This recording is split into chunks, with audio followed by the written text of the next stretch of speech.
Surely the issue that should be front and centre of this general election. It might sound more trivial than immigration, the NHS or the economy, but if there's one thing that infuriates absolutely everyone, it's potholes, hazardous, damaging to cars, motorbikes and bicycles, and visible proof of a crumbling infrastructure. Here is rock superstar Rod Stewart fixing one at the end of his street. He wears it well.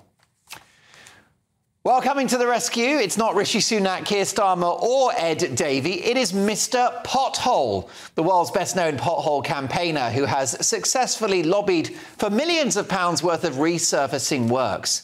So could Britain become the world's first pothole-free country? I'm delighted to say that Mark Morrell, a.k.a. Mr. Pothole, joins me now. Mark, lovely to see you. What is a pothole?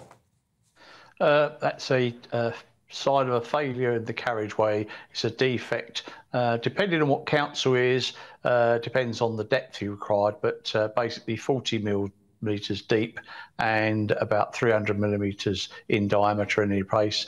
That's a defect that can affect particularly cyclists and cause damage. I mean, it's reported that one cyclist a week is killed or seriously injured as a result of potholes, and over 70 motorcyclists are killed or seriously injured as a result of badly maintained roads annually.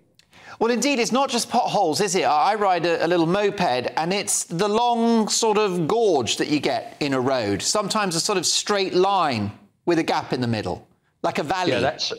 That's a failure of a joint where the two surfaces have been joined.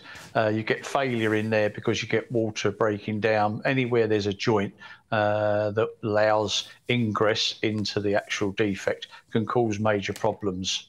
What is the best way to fix a pothole, Mark?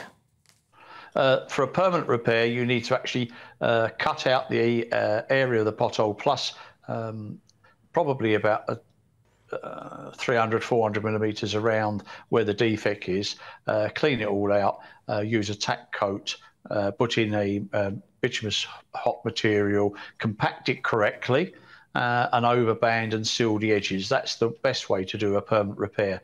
But repairing potholes is a waste of money. We need to resurface our roads year on year, annually. That's the only way we're going to break this cycle of potholes on our road.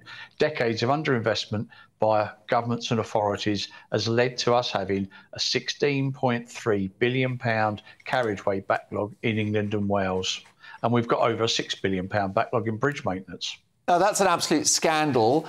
And can you tell me how much it's costing motorists in damaged tyres and suspension? Well, it's reckoned that badly maintained roads are costing the UK economy £14.4 billion a year.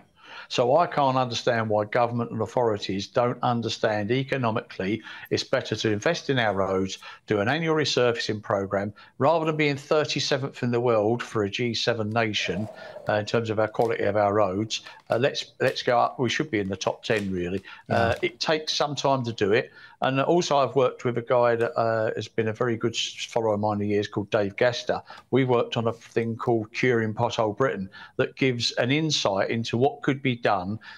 So any political party that wants to know about it, and if, you know, whatever government gets in there, more than willing to give them the advice that I think they need. It's whether they want to actually take it on, Mark.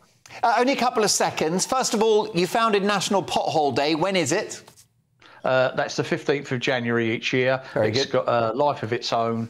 And one, I suppose, iconic thing was I took an orange tank around Parliament Square trying to catch Boris on National Pothole Day. But actually, we were held up on the Westway getting the tank into London because of a pothole. You can't make these things up. You couldn't make it up. And listen, how can people find out more about your campaign? You can find me on social media, particularly Twitter. So that's at Mr. Pothole UK, and I'm also on Facebook. The other thing I've been doing is using AI, development of AI. So people can download a free app on their phone and they can survey it, and it's producing some brilliant information that the authorities probably won't like. There you go. It's real information. Brilliant stuff. Check out Mr. Pothole online. Marky, thank you so much and keep up the good work. More power to you.